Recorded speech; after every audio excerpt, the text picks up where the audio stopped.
ఈ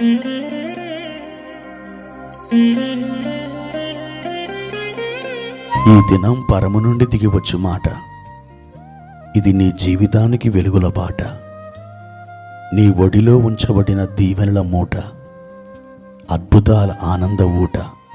ఏప్రిల్ 19. మీరు సంవత్సరమంతా బైబిల్ చదివి ముగించడానికి ఈరోజు మీరు చదవలసిన లేఖన భాగం ఉదయం 2వ సమూయేలు గ్రంథం 6, 7 మరియు 8 అధ్యాయములు. సాయంత్రం లూకాసు వార్త 15వ అధ్యాయము 1 నుండి 10 వచనాలు. ప్రియమైన దేవుని బిడ్డలారా, ఈ ఉదయకాల సమయంలో ప్రభు యొక్క కృప మీకు తోడైండునుగాక. రాత్రంతా చక్కగా నిద్రపోయి ఈ ఉదయకాలం చురుకైనటువంటి మెలకువతో నిద్ర నుండి లేచి ప్రభు సన్నిధికి వెళ్ళి ఈ దినం ఏ పనులు, ఏ కార్యక్రమాలు మీరు చేసి ముగించవలెనో ప్రభు దగ్గర ప్రార్థన చేసి ఆయన యొక్క సహాయమును మీరు కోరుకున్నారని ప్రభునందు నేను నమ్ముచున్నాను. నా ప్రియమైన దేవుని బిడ్డలారా, దేవుడు ఈ దినమంతా కూడా మీ చేయి పట్టుకొని సరి అయిన త్రోవలో నడిపించబోతున్నారు. ఇది ఒక బ్లెస్డ్ డే, ఆశీర్వదించబడిన దినం, మీరు ఉత్సహించు దినం. ఇది ఒక శుభదినం. ఈరోజు ఒక శుభ సమాచారం వినాలని మీ కొరకు ప్రభు సన్నిధిలో నేను ప్రార్థిస్తున్నాను. ప్రియమైన దేవుని బిడ్డలారా, ఒక మనిషి జీవితంలో 4 కథలు. దాని గురించి క్లుప్తంగా నేను మీతో మాట్లాడాలని ఆశిస్తున్నాను. వర్షాలు కురవడం లేదని ఒక ఊళ్ళో అందరూ ప్రార్థించడానికి ఒక చెరువు మైదానానికి వెళ్ళారు. కానీ ఒక్కడు మాత్రమే గొడుగు తీసుకుని వెళ్ళాడు. దాని పేరే విశ్వాసం. అవును దేవుని బిడ్డ, నీవు దేవుని యందు విశ్వాసం ఉంచుచున్నావని ఏదో ఒక ఆనవాలు ఉండి తీరుతుంది. ఈ వ్యక్తి గొడుగు పట్టుకుని వెళ్ళాడు. ఆ గొడుగు అతనిలోని విశ్వాసాన్ని ప్రతిబింబిస్తుంది. ఒక తండ్రి తన బిడ్డని పైకి ఎగరవేస్తాడు. ఆ బిడ్డ పడిపోతానేమో అని గట్టిగా కెవ్వున కేక వేసి ఏడవాలి. కానీ పైకి ఎగరేసినటువంటి ఆ బిడ్డ ఆ బోసినవులతో పక్కపక్క నవ్వుతుంది. దాని పేరే నమ్మకం.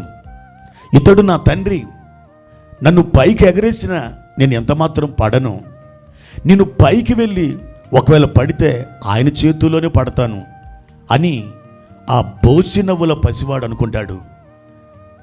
అది ఒక గొప్ప నమ్మకాన్ని మనకు చూపిస్తుంది.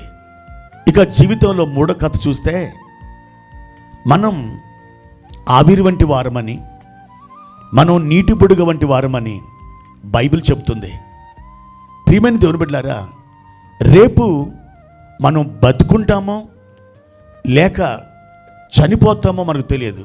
కానీ మనం పడుకునేటప్పుడు అలారం పెట్టుకొని మరీ నిద్రపోతాం. దాని పేరే ఆశ. అవును, మనం ఆశతో జీవించాలి. ఆశ లేని వానిని దేవుడు ఆశీర్వదించడు. ఆశ కలిగిన ప్రాణాన్ని దేవుడు తృప్తిపరుస్తాడని దైవ లేఖనం సెలవిస్తుంది. రేపు ఏం జరుగుతుందో మనకు తెలియదు. కానీ మన పరిస్థితులను ఎలా ఎదుర్కోవాలో, వాటిని ఎలా పరిష్కరించుకోవాలో మనం ఆలోచిస్తూ ఉంటాం. దాని పేరేంటి తెలుసా? కాన్ఫిడెన్స్.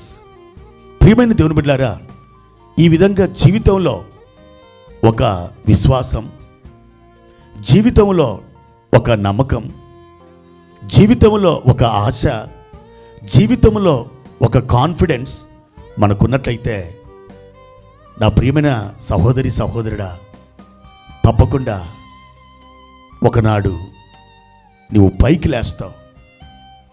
నీవు ఉన్నతమైన మెట్టు మీద నిలబడతావు. ఇతరులను శాసించగలిగిన స్థితిలోనికి దేవుని చేత నడిపించబడతావు. అట్టి కృప ప్రభు నీకు ఇవ్వాలని కోరుచున్నాడు. దేవుడు నిన్ను ఆశీర్వదించునుగాక. ప్రార్థన. పరిశుద్ధుడైన తండ్రి, ప్రేమ కలిగిన దేవా, మీ ఘనమైన నామానికి వందనాలు ప్రభువా. మా జీవితంలో విశ్వాసం, నమ్మకం, ఆశ, ఒక కాన్ఫిడెన్స్ మేము కలిగి ఉండునట్లుగా మమ్మలను నడిపించండి. మీ కృపా సమృద్ధిని మాకు దయచేయండి. ఎక్కడ ఓడిపోయామో అక్కడ మేము గెలుచున్నట్లుగా మీ ఆత్మ ద్వారా మమ్మల్ని పైకి లేవనెత్తుమని, బలపరచుమని యేసు నామములో ఈ ప్రార్థన అడిగి వేడుకుంటున్నాము తండ్రి. ఆమెన్.